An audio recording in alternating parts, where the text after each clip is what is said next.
Hello guys, good evening. Yeah, this is Lourdes Chef.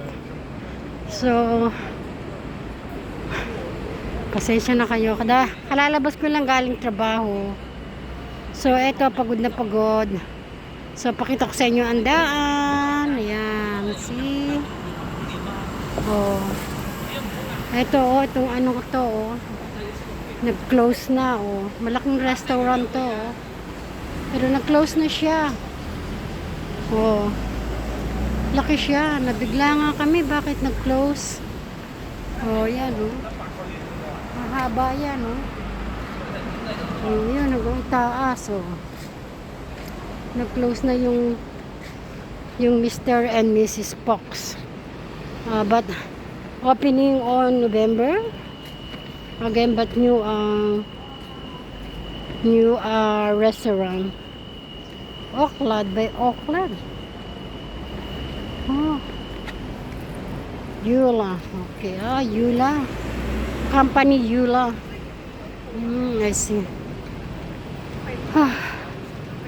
Ito, kakunti na mga tao sa daan. So, most of them kasi mga nag-uwian na, kawi na. So,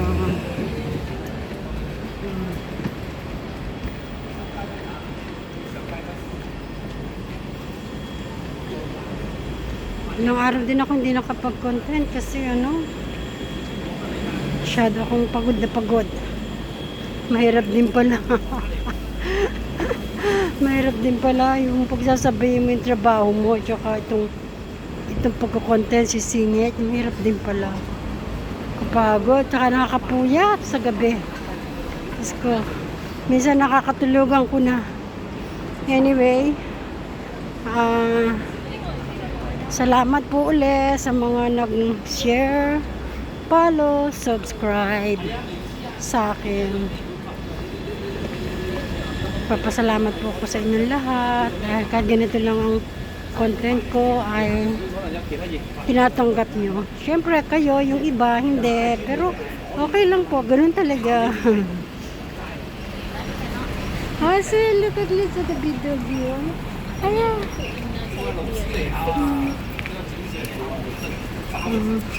Si doggy, oh. Ayan.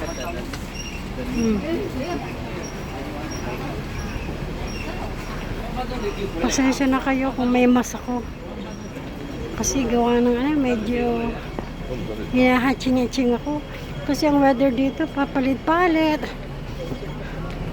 Kaya yun, nadali yata ako. Ako. Tatapos na yung yan, nag-red na. Grabe naman yung mama, oh. Red na. Tumawid pa. Ay, nako. Kung yan yung araw at may pulis, ay, nako. Huli siya. Ay, kaya muna ako dito. So, ngayon yung Martes. Tapos, Miyerkules, Bebes, holiday ko. Ngayon, baka punta ko rin ng Hong Kong side. Kung may awaan Diyos at makapag-content doon. So, hindi ko na po masyadong hahabaan itong aking konting content. At andito ako sa daan, tsaka medyo humihingal ako. Kasama ko kasi pa ang aking ang pakilasa. Okay, good night. I love you guys.